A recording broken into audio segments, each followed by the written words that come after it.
All right, welcome everybody. We're glad that you're here. We're glad that you're taking a bit of time to join us here today for our January 2025 update call. There's been a lot happening. There is a lot happening. So I want to make sure that we gave you all that info. So we're going to do a quick look back at 2024 and just highlight some things that were done that you may or may not have noticed. There's some programs that just gotten started. There's some programs that have been with us from day one as connectable. So a little bit of a catch up on some of the things that have been rolling out. I want to then talk a little bit about what's coming as we work on the things that are in the near future.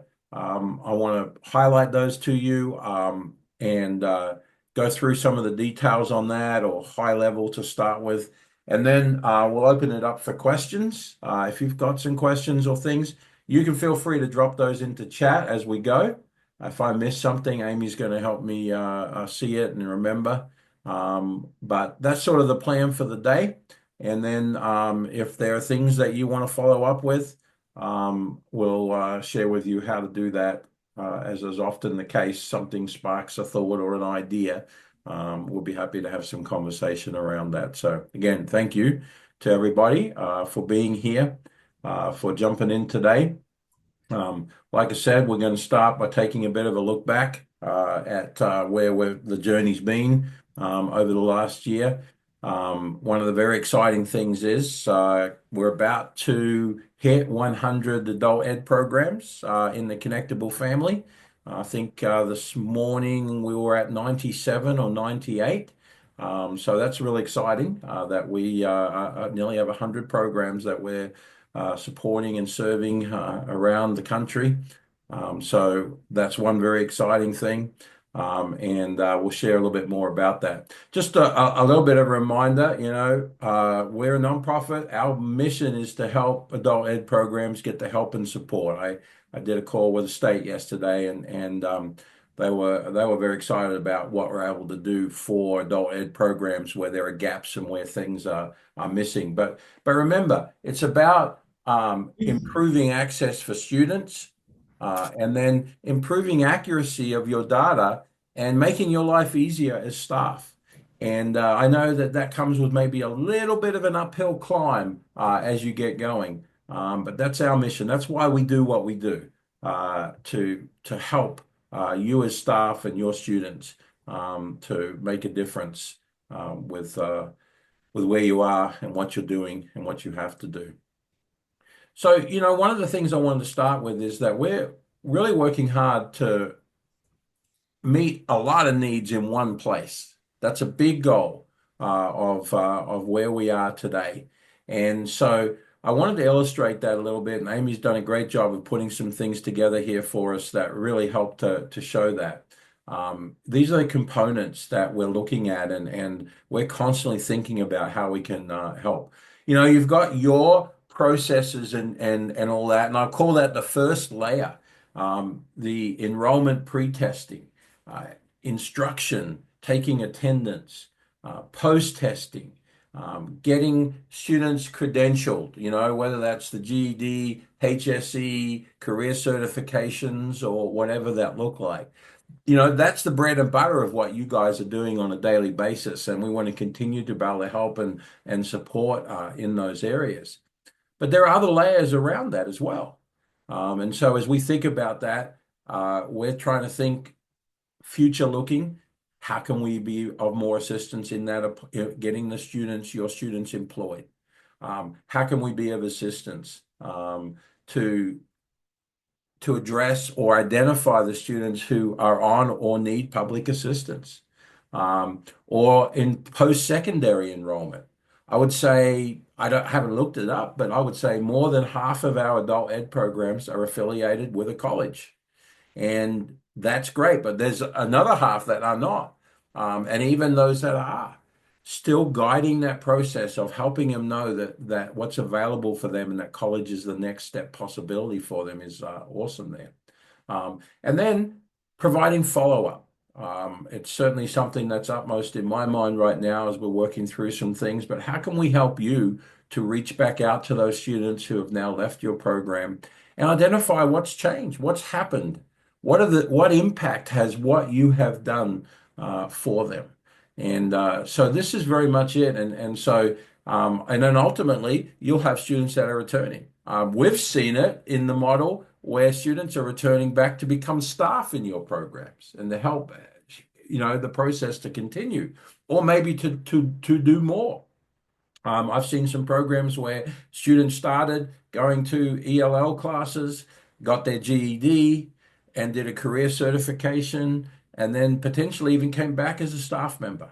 And so this is all a part of it. And as we look at that, we're trying to think more and more about how we can be all encompassing with that and provide more resources to be able to do just that very thing of meeting your needs all in one place there. So just wanted to start positioning and thinking back about that to start with there. All right, so let's take a look back at 2024. Here are some of the things that we worked on over the last 12 months that I think were significant. Two-way texting. We introduced two-way texting. Many of you are making use of that. And there are continued efforts to plug in more and more programs to be able to have access to it. And I'll say this over and over again as I go through, but if there's something here that you're seeing and you're not sure if you have it or can use it or can't or whatever the case is, please reach out to us and ask the question so that we can help plug you in, because we want you to make use of the resources and have those available. So I just want to say that again as we're going through. We now, with that, message history. So all message history is in the student record. So you have a tab in there where you can see what's going on that is important for the backstory with students and all of that. So that's something that we have in there.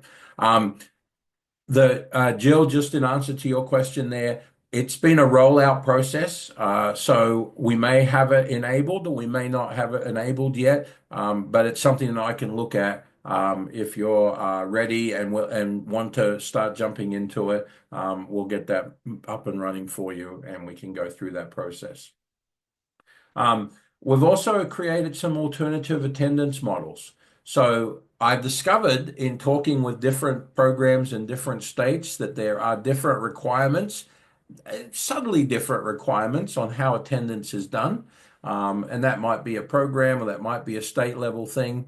So what we've done is we've made it so that there are a number of different attendance models. So if you haven't used our attendance because you weren't sure on whether we had the right model or not, or you are using it but you'd like to adapt, just know we do have other models that we can roll out that can make that attendance process easier and easier. But we are getting good feedback on that whole attendance process. And I thought I'd just take a second to sort of run through that, because I do get asked about it quite often as we're out and about and we're visiting and talking to programs. The whole idea is to sort of make this process as streamlined and as simple as we can. So you're able to quickly take attendance. We have a time clock model so that you can see exactly the time, and then we round that up to the nearest 15 so that you're able to see that in the way that you need it there. Then we also have distance learning available, so you can add distance learning hours. So you'll be able to have class hours and distance learning hours available in the platform for you there. And then, of course, the ability to be able to submit that really easily, generate a PDF.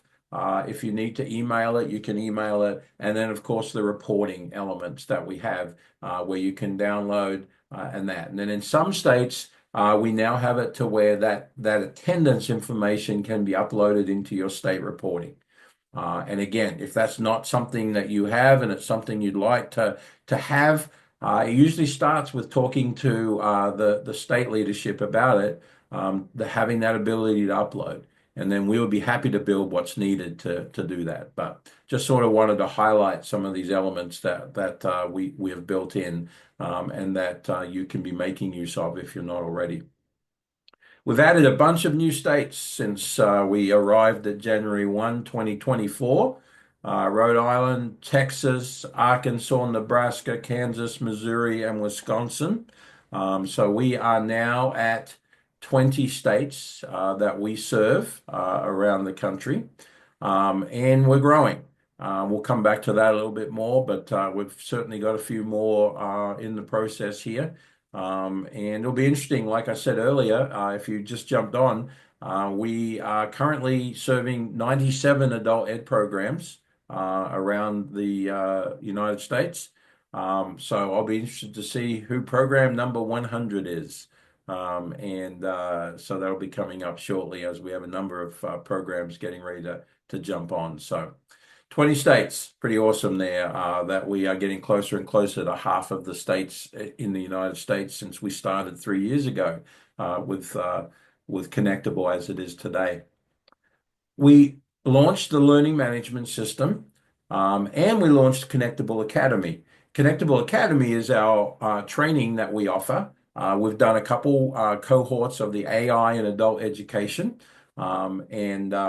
very excitingly, we're taking that on the road actually, and ACE of Florida, the Association for Florida, has hired Connectable to come and do a workshop around the state. We're doing 6 workshops over this year on AI in the classroom environment. How can classroom teachers take advantage of AI and make use of it to help them as they go through their things? So we've been doing some presentations on that. We're building a workshop on it. So if you see opportunities for that in your state, talk to the powers that be and have them reach out. We'll be happy to come and spend some time talking about artificial intelligence as it relates to adult education. But that in mind, just a little bit about our learning management system. Again, another feature that some programs are making great use of, others are not.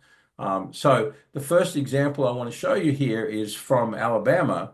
I'm just going to show you this example. So one of the things we did for Alabama is we took their state, mandated career training programs that they have, or career education programs, and we put those into our learning management system. And then all of the programs in Alabama have the ability to sign students up for this inside our system, and then they're able to access it straight away right there. So here's an example of just a little dashboard, and then you can see right there the button where they can go directly to the course and they can engage with it. And some of you are using things like Google Classroom or Canvas or other types of scenarios like that. We have the ability to bring it all in under one roof and then track it as well. So you can actually see what completions, quiz scores, all of that is on that. They'll be able to see a course catalog of what's available to them. We have lesson tracking. We make it, simple for students with low literacy or low digital skills to be able to dive in and do this. And of course, in this example from Alabama, that's part of what they're teaching. But it can be used for academic classes, workforce classes, career readiness, I'll even share with you in a little bit some new uses that you can have for this as well.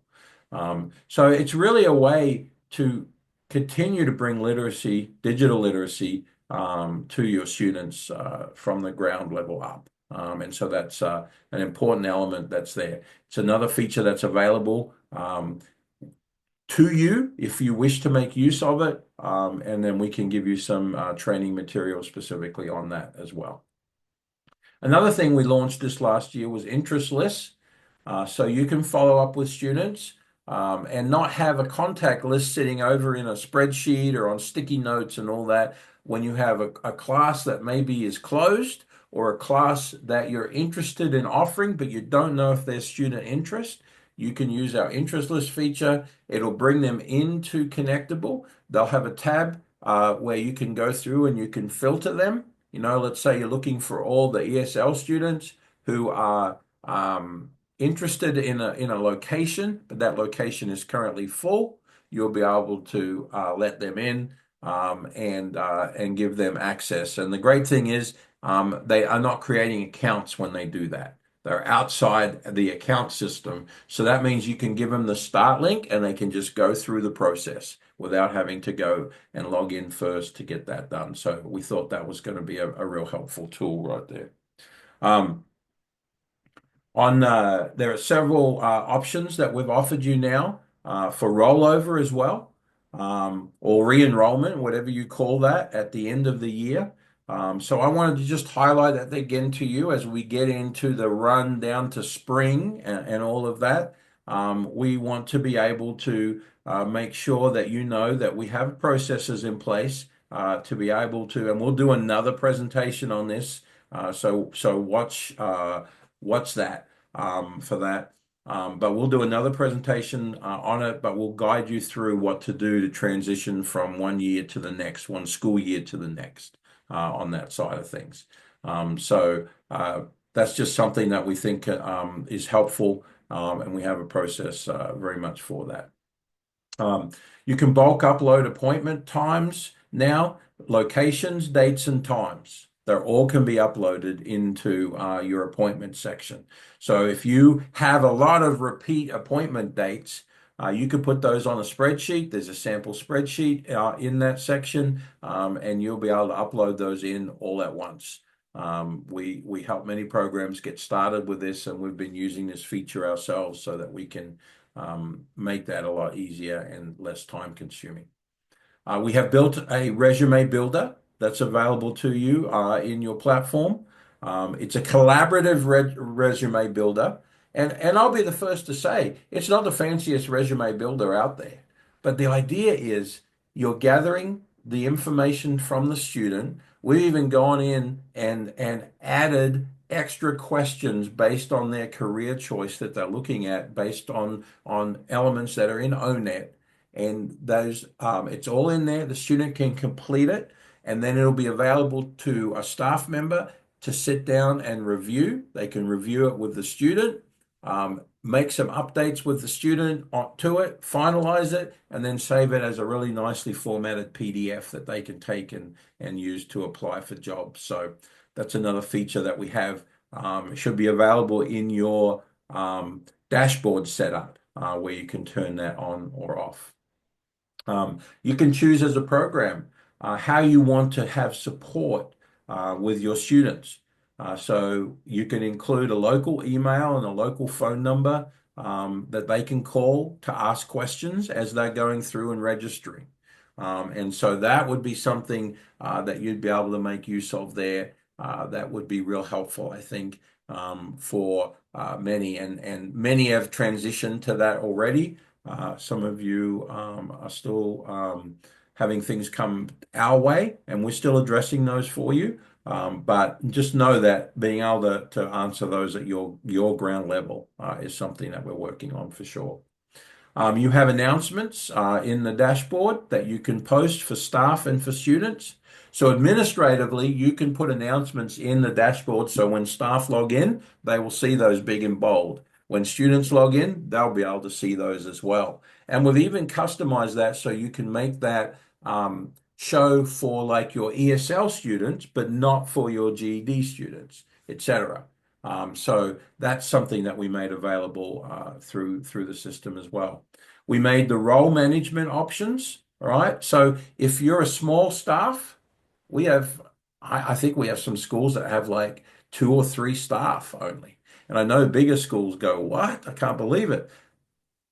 Less options needed. Keep it simple. But then we have schools that have, 60, 70, 80 employees. They wanted the ability to fine tune this more and more. So we have the role management system set up. And I think that's working well for everybody to be able to dial in.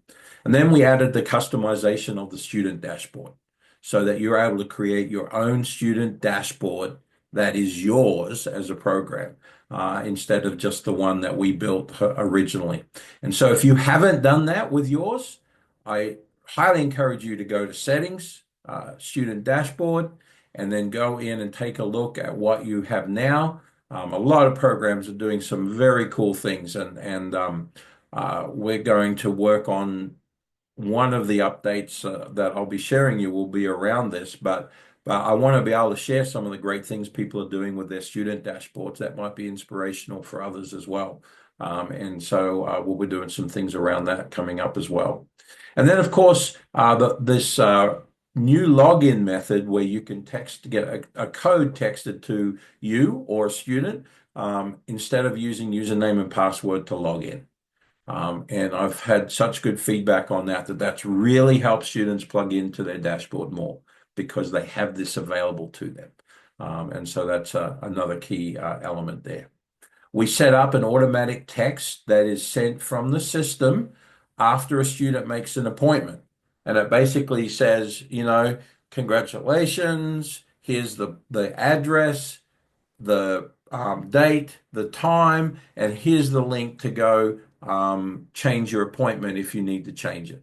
And we feel like that should be real helpful for programs to be able to jump in and add that one element that will help get it stuck into students' mind that they have a time, they have a place, and all of that to attend. And of course, you can send your own reminders manually, and you can turn this on or off. It's not a required field. It's just something you can do. And of course, always I like to remind about student success stories and graduation management tools that we have in our system, especially as we come into the spring. And many of you are beginning to look ahead to graduation.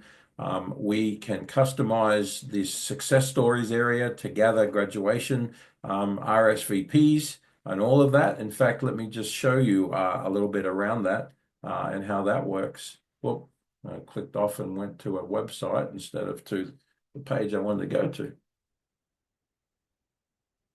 Okay, so a student in their dashboard can click on the button Tell My Story. When they do, they can complete whatever information. This is an example that is graduation focused. And so all the details are there. They can fill in, are they coming to graduation? How many guests? What size gown? How tall are they? They can write a story. They can add a photo of themselves, and they can even check and give permission to use that. And what can you do with that? Well, you can make these great little slides that you can utilize up on the screen at graduation and have those flowing through. We've been to a number of graduations that have made use of the slideshow. And it's so cool to see people after it's gone through 2 or 3 times. We've had some scenarios where parents are running up to get a picture taken with the screen when their child comes up and things like that. But you can use this to share on social media. You can use this to be able to put on a TV screen in a lobby and let it roll through and that sort of thing as well. And I will interrupt real quickly here. Yeah. I give schools that use this a template so that they can, make their own template for social media or for those slideshows because it's just Google Slides. If you would like a template and I haven't given you one, just reach out, or you can even put it in the chat and I'll email it to you later. Yeah. Reach out and I'll say just so that we don't miss stuff, if you could put all of those things to help it get connectable, or in the support. I don't know if I spelt myself. I got too many things going on. But anyway, there's the email. But if you could put it in as a template, you could put it in as a ticket inside of the support tickets area as well. So that we don't miss you because we may not know exactly who you are. Some of you are first name only and things like that. So what school we need to be sending for, etc. But we're happy to make this template up that you can then take and use and run with from there. So, but it's just another one of the many things that we're trying to think about and go, how can we support? Just like one of the things that I'll just mention in passing is, again, that we can help with marketing materials that you may need and things like that as well. Here's a great example of one of those. That happens to be Amy's mother, my mother-in-law, who got her GED at what, 62 or something like that. And so this is her story, 64. And the fact that she had Amy meant she dropped out of school and didn't come back for a while. So this is pretty awesome. But it's an example of all of that. So, all right, we're going to look forward, but I'm going to jump back into chat because I saw a couple questions and I want to make sure I'm answering the questions that came through, and then we'll start looking at what's coming.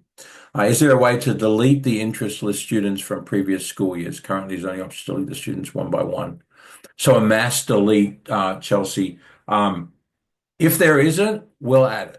No problem at all. I get that. That makes complete sense to be able to, rather than doing one by one. So please feel free to add that in as a ticket so that we can get that taken care of.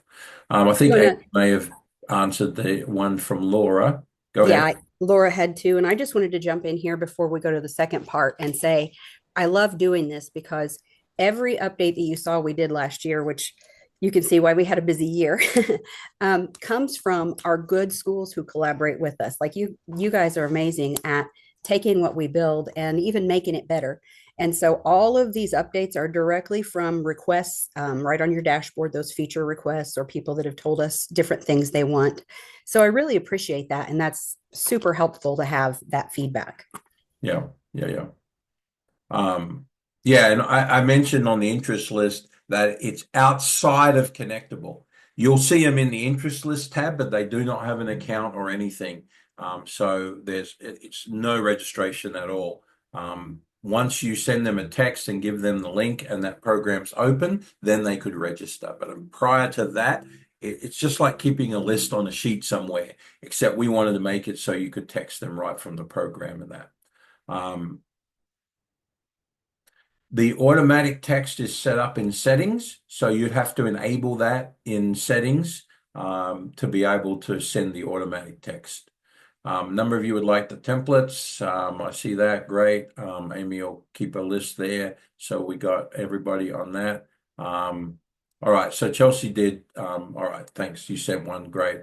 I appreciate that. Sometimes following up if you need to with me. When I'm not on the road, which I am around for a few more weeks before I hit the road, if you're wondering about something, please feel free to reach out. I'll try to. If I'm on the road, it makes it a little harder. And that will start in about 2 or 3 weeks. Is there a way to add attendance for individual students rather than going through the class? Student is in. Yeah, there is. I mean, it's a little bit of a roundabout way, Karen, but you're able to go in and create an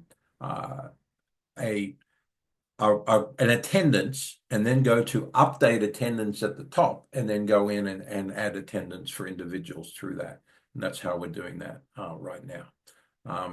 Okay. All right. So appreciate all of that.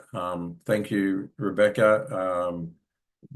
That's great. I appreciate it. Yes, we try to communicate and we're trying to do more of this year. As you can see from everything that we did in 2024, we did a lot and we've got a lot more to come. And so that's something we're working on. Barry, yes, we're aware of that problem of the foreign symbols, and we have worked to get it resolved in some scenarios, but we've got to get that resolution across the board right now. So we've been able to help out various circumstances as they've been brought to us. So definitely, we'll work on getting that across the board there. So, all right, let's look forward. And I'm going to briefly introduce you to some of the things we're working on. I can tell you this right now. I do not have a timeline for when these things will be live. I will send emails out and update you on many things in that regard. But I just want you to know that this is what's on our radar. I can tell you this one is live. WorkKeys test scores are now available as a test option. If you go into Settings, General, you'll be able to scroll down to the test section and check the box for WorkKeys if you use WorkKeys and want to start uploading WorkKeys test scores. I will say we have launched this and we don't have any programs. I literally launched it a couple of days ago. And so we literally don't have any programs who have started using it. So if you start using it or want to look at it and give me feedback on it, I would love that because it's there and ready. We just need some feedback that it meets the needs of those of you who are using WorkKeys. So just know that that's how you enable that. And I'll be putting out a little bit more information, but it is similar to the other tests in that regard. On that sort of thing. So we have a staff LMS coming. Oh, Kate asked, is that auto? It's manually added like Tabe today, but I'll have an update on that in a little bit too for that. And yeah, you can display a local phone number, Laura, in settings. You can add your local phone number, a local email address where the form can be sent to as well, so that students can call locally to get help for sure. So we have a staff LMS coming. So if you are wanting to do some onboarding with staff or offer training for staff, you'll be able to use the LMS and assign it to staff members as in not students. This will be a separate section. And so you'll be able to create that content and be able to assign that out for staff, which I think will be helpful and will meet some more needs of what programs have been asking for. We are finalizing a transfer system. As many of you know, in the way we set things up, if a student goes from one school to another in the same state, they can't register in the new program. And the reason for that is in order to keep our data clean, we only allow one student in one email address for the student in that state. So couple things you can do. If they wish to change to another email address they have, they could register with a different email address. But what we're working on right now is we remove them, deactivate them from the old school, and then they're able to sign up at the new school. That's the current process. So if you know the old school, you can reach out to them and ask them to change the email and phone number of that student and deactivate them. But you can reach out to us for help on that as well, as it's a little bit of a complex scenario. But we're working on something to solve that in general, where you'll be able to handle that a lot easier from program to program within the state. Can a student be dual enrolled in two programs? My understanding is, well, our system was not built for that because in our initial processes with things, part of the reason for that was that states wouldn't allow a student to be in two different programs at the same time. Now, there are other variations on that within a school. That's no problem. But two different schools. So if that's something that is needed, we can look at that and we can address that with a couple different scenarios. Another thing that we're working on is tracking the student hours since their last test. That's something that we've been asked about for a long time. You will have a setting in settings where you can indicate, I want to know when a student has completed 40 hours. And then as long as you're recording the initial test, we will track, and you're taking attendance in our system, we will track the hours and you'll be able to run a report by class or by students who's ready to test. And so that's something we're finalizing our testing on so that we'll be able to add that, but that's something we'll add and that should be a helpful tool. You'll be able to export a student dashboard setup to share it with another program. So this is usually within a state. Like, for example, in Alabama, Kate Dust with LBW has created an awesome dashboard that I share with a lot of people. I do a screenshot of it to share because there's so many great resources and tools in there that her students can utilize in their program. And every program in Alabama says, can I have a copy of that? And the best I can do is say you can build your own, but we're going to make it so you can share those because there are great elements that you've customized potentially that other schools might like, or they can take and customize and save themselves a little bit of time. with that. So that's something we're working on adding as well that I think will be a helpful asset. We're going to be linking the staff dashboard. The numbers at the top when you log in, you'll be able to click a button and go straight to that data as opposed to having to click through a few other places to get there. So it's just a little bit of a way to streamline processes and where people naturally click on things. We're also going to give you the ability, this is a big one, and I know it's going to cause some cheers and some boos from people, but we're taking away the sticky filter feature where when you've chosen, let's say, a class list, you've chosen a course, and then you hit apply, and then it shows that course. You go away and look at attendance. You go look at analytics or something like that. You come back to active students, and all of a sudden you're searching for a name and you can't find that student. Why? Because your previous filter was saved. And so we're doing away with that model completely. When you leave that screen, that filter will go away. You will no longer have the filter. So, in order to replace that, what we have done and what we will be implementing is you have the ability to save your own filters that you use. Now, if it's just one element, there's probably no reason to save it. But if you regularly go in and let's say you're looking for students who are in a certain class, but and are under 25, etc., then you want to be able to save that data so you don't have to keep typing it every time. You'll be able to save that filter, and then you'll be able to add. Just come back and click a button, and it'll automatically load the filter for you.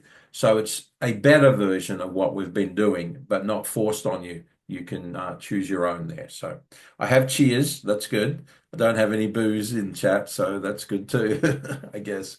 But I do know there are people that love that feature, and it will be a little bit of a shock. But I get more problems from the fact that I don't know how many times last year I got an email that said, Neil, all my students are gone. And the problem was there was a filter on, and that solved it right away. So we're gonna skip that. We're working on an automated follow-up system. What is that? After a student exits your program, you'll have the ability to, first of all, identify the student. There'll be a form that you can customize that will have questions, and then you'll be able to send a text out to all of the students who are in that category, inviting them to come and complete that form. Once they have completed it and it's logged in, they will drop out of that round. And if you go to send a text again, they will not get a second text, and so on. And so we wanted to build something that would allow you to do that follow up in a very seamless way. And so that's what that will be. And of course, with all these new features, we'll have new information coming out as well. So don't worry about it today, but it's something that we think will be helpful. I know in Indiana, here where we are, there is a whole section in the state reporting for follow-up, and for Indiana, it will be built so that you can do the follow-up, save it as a CSV Excel file, and then be able to upload it into Inters, and it will fill in all the fields that are required. So hopefully that will make that a lot easier for everybody. And of course, we're going to be incorporating AI tools into Connectable. So you will be able to make use of those tools right in the platform instead of having to go out. So little things like being able to take and help you write a message, an email, or a text message that you want to send out.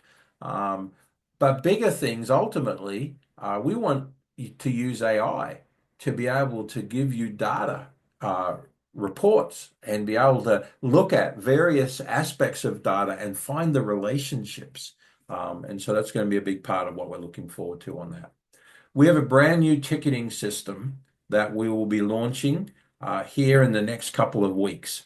I know many of you have expressed a little bit of concern that tickets are taking a long time to get answered, or so on and so forth. And I apologize for that. We're really trying to get on them. We've got a lot more people out there asking questions, so that's one factor, and we're trying to adjust on our team side for that. But the tool we're currently using does not work well within the ecosystem that we have. We have three different types of tickets that come in. They get all jumbled together, and it just makes it so much harder. And so we've built our own ticketing system. There'll be a slight change to how you'll submit tickets, et cetera, et cetera. But that will be part of the process that will be rolling out here in February, so that you'll have a better system for us to be able to manage those tickets in a better way, and be able to track them as well. So that's important. And of course, I've talked about this a little bit in the past, and we're going to be pushing forward with single sign-on with Burlington Essential Ed and Aztec, and then we're working with TABE and with WorkKeys to get test scores automatically uploaded on a nightly basis. I'm not saying it can't be done with others like Casas, etc. We just don't have a relationship there, or anything in process right now. And so if there's a test that you want to get added to this process, it really is a very simple process of starting to talk with your local rep about it to see if that's a possibility to make happen. Because what happens is, if we go to an organization and ask for it, they don't really worry about us. But as states are paying clients for them, and you as a program are utilizing that, then I think it's really important that they hear that that's something that you're wanting. And so we want to help facilitate that as well. Something else that's on the horizon here, we are putting our toe in the water of being able to do state and federal reporting with Connectable. It is something that we have actually just completed our third RFP on. So far we have submitted an RFP for Tennessee, Kansas, and Maine to be the state reporting system. And they'll have the front end Connectable as we see it, but also have the back end reporting and tools that are needed. And of course, there are some other states represented on this call where we'd love to be able to do that for them as well. We just got to wait for the right opportunity to jump in. And I'll say, if you know, out there on that side. All right. So that's the looking forward side of things. We've got a few more minutes here. If you have questions on anything that I didn't address, or something I did and you wanted to throw that into chat, happy to take those. I will be saving this recording, and I will make that available via email here probably tomorrow, after we get it all processed and everything as well, so it can be shared, and it can be given out to everybody there. Yeah, we just as far as single sign-on is concerned, Aztec, Burlington Essential Ed, it's just something that's on our radar to get finalized. And it's a different process for each company, so it's taking a lot longer to get all the ducks in a row for that. But again, it's something that I would always say to you: push the agenda with your local rep, that this is something you're wanting and needing, and let that get pushed up the line, because we're pushing hard for a lot of these things.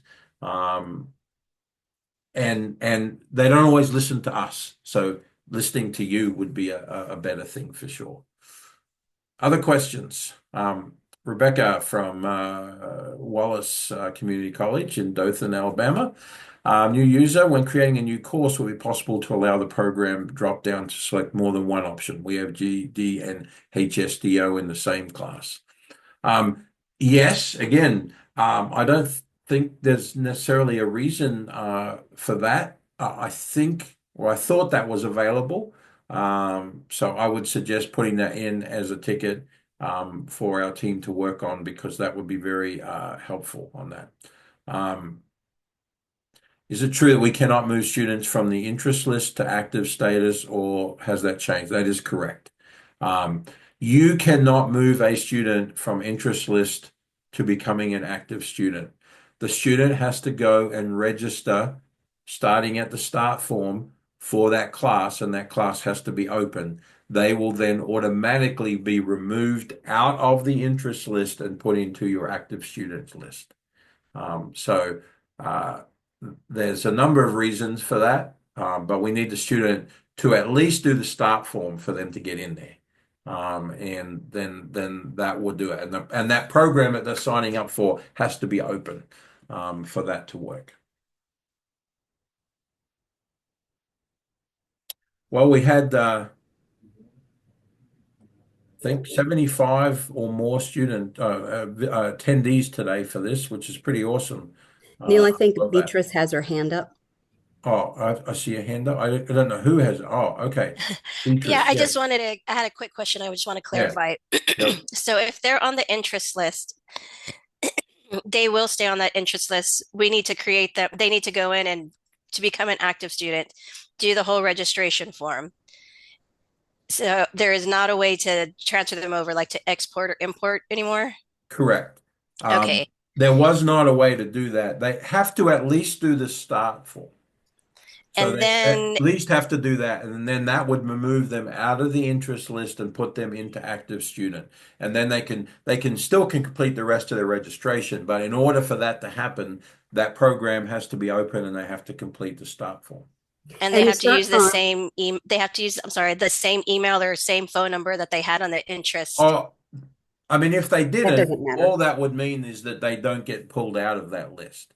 If it Okay. is the same, they will get removed. Yes. Okay. Thank And you. the start form, remember, is just the contact information. It's not your full-on form. Correct. The start form is just that is a version of that interest list. It's Okay. just not the interest list. It's when the program's open, it's ready to go. All right. Thank you. Herman. Good day. A couple of questions, but Hmm? for the students that do not complete the registration form, Yep. does Connectable or can you all send an email to prompt students to complete next steps? I have a couple hundred, I mean, for the whole program year of folks that have not finished all steps. So I'm starting to hear about those coming in one-off situations, but it'd be nice if there was a message that just said, hey, looks like you haven't completed XYZ. Okay. Yeah, it's possible for sure. It's certainly something that we can think about how we can implement. But remember, now you can filter them by their stage and Yeah, send you mass can text find them and consecutive. send a message to them very quickly and easily already in active students in filters and in the progress section. So that's already built in for that to be done on a manual basis. My concern would be that it would probably have to be an email, and if it's an email, they don't get read enough. Our automatic anything automatic that's email, I'm not sure that we're going to put a lot of energy into it. A text message would be better. We'll just have to think about what that looks like. But it's a good idea. I see value in it. We'll just have to sort of work out where that would fit in the landscape of everything, and how it would roll out. Yeah, and the reason I asked that too is because that filter function, it could just be on my end, but I would filter for account creation only, and it doesn't generate anything. Yeah. So I just didn't know if it was my end that it's not working. No, it's not your end. It's just the strategy behind that, which may be confusing. If you're looking for people who have not done a step, so here's the example. In fact, I'm just going to jump out and I'm going to show this because this is the easiest way I can explain it. If I go into active students and I go to filter progress, okay. If I click account creation, I will get 0 results. And I know that that's confusing, but we sort of built this with a certain mindset in mind, and it's this. If I want to know everybody who has yet to complete the student information step, I will choose student information and I'll click apply. And what will I see? I will see that all they have done is account creation. Now, in my demo, it's a bit of a mess because we jump around on certain things when I'm illustrating. Yours won't look that way. But you'll notice that not one of these students has done the registration form. And the filter is such that you're filtering for the step that you want students to complete, not have completed, but that they need to complete next. And then they'll show them how you check the box, and then you can just text them Yeah, all the and then same so message. once you've done that, you can click right on up here, check the box, click text email, and then put in a message. If I choose text, I even have stopped at registration as a template that we use here. So that's how you could do that with the current info. If you're doing that, and this is the progress column is the one to check. If you're doing that and you're not seeing this, then that's a problem. And that might be something that we need to fix on that side. And I did want to show this while I'm here. This is the new the Save a Filter feature. So I had this one for ABE under 18. Right, just have one in our demo. But then I can come back and reset from there. And if I do choose something, like mail, and then go away, like what do I have? I had that set up there. When I come back, it's now cleared. So that's what I was talking about earlier. See? So.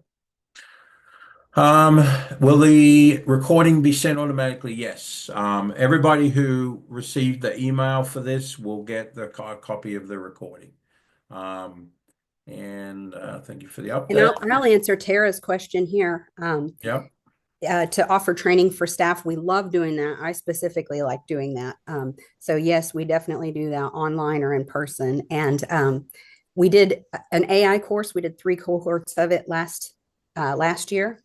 And another course that I get a lot of people asking about that I can teach is how to use Canva to make different graphics that you need, and just some quick basic marketing stuff with your flyers and stuff like that. So that's going to be the next one that's offered here in a little while. And just reading the question again, I'm wondering if it was asking for something different. And if that was the answer, great. If not, if you're asking about can you have training for Connectable for your staff, the answer is yes. That's just something you need to reach out and connect, and I'll give you a link where you can go pick a time that works for everybody, if that's what you were asking. So there was a question about, can I send texts and emails to those on the interest list? So here's an example interest list. You can check the box, send a text or an email just like you can anywhere else. You can even have templates that you utilize to send out to students who are on the interest list. You're also able to filter that interest list by program type, subprogram, or location, and that sort of thing that, whatever the questions were that they were asked on that initial form, you're able to filter. So. And to expand on that just a little bit, sorry, I just want to jump in one more time, is a good thing to put in your text on that interest list is a link to your start form, because then they automatically disappear from the interest and go to the active. And I'll show you how to get that if you're not sure real quick, but you can also add students to the interest list yourself. So right here, I just click the add student button. And it takes me to it, and I can go in and I can fill that in. So theoretically, if you're on the phone with a student and they're interested in coming, but they, you want to put them on this list, you could be talking with them on the phone, get all the information, click submit, and that would add them to the interest list right there. And then you could send them a direct text. You can say, watch for a text. And now that you have them, you can send them a text from the system. Yeah. And then I was just going to show, if you're never sure what the start form link is for your program, go to Active Students, go to Student View, and then Start Form. And then that is your link that you would give to students to get started. Most of you have that sort of connected through the website and so on, but that's the link right there. Angie asked, we've had issues with students receiving emails through Connectable. Should I put it? Look, here's what I'll say about email. Email is very difficult to get through. Very difficult to get through. Why? Because the email service providers are extremely worried about junk coming through. And so we've worked very hard to get the email address that we send our emails from to get all the check marks it possibly can get to get emails through. But it doesn't mean to say it's a perfect scenario, especially if it's first time receiving those emails. So we can follow some of the trails and we can see if we can identify any problems. I always tell students first, because we receive those emails as well, check your junk folder. I am seeing more and more that it seems to be coming through more often than not. But if you're seeing patterns of problems with that, please, let us know. And we'll take a look and see what could be going on, if anything's changed or anything like that, and run some tests. I would say also just before you sort of submit a ticket, run a few tests on your end as well. Send an email to another staff member. Send an email to a student, that may be in the room with you or something that could look it up. Look in the spam and see if it's there, or if it doesn't show up at all. These are sort of things that we would need to know, and any of that information will help us identify that as well. So, and that'll be good. So yeah, Angie, feel free to submit something in on that so we can take a look. I wanted to show you too, this is where the phone number will appear when you put that into the settings. Need help, call the phone number there. And then what we've also done is on the form that's on this page, that will go to the email address that you indicate. And that's set up down in settings, general, at the very bottom, handling student support. You can choose phone, email, or both. You put in the phone number, you put in the email address, click submit. That will save it. And then you will get a new student support tickets tab. And all support tickets from students that are email will be logged in here. So you'll be able to see those as you're going through in that process of things as well. All right, we're at 3 p.m. Eastern, so I've taken up the allotted time. I'm going to stop our recording at this point. If you need to jump, feel free. We appreciate your time and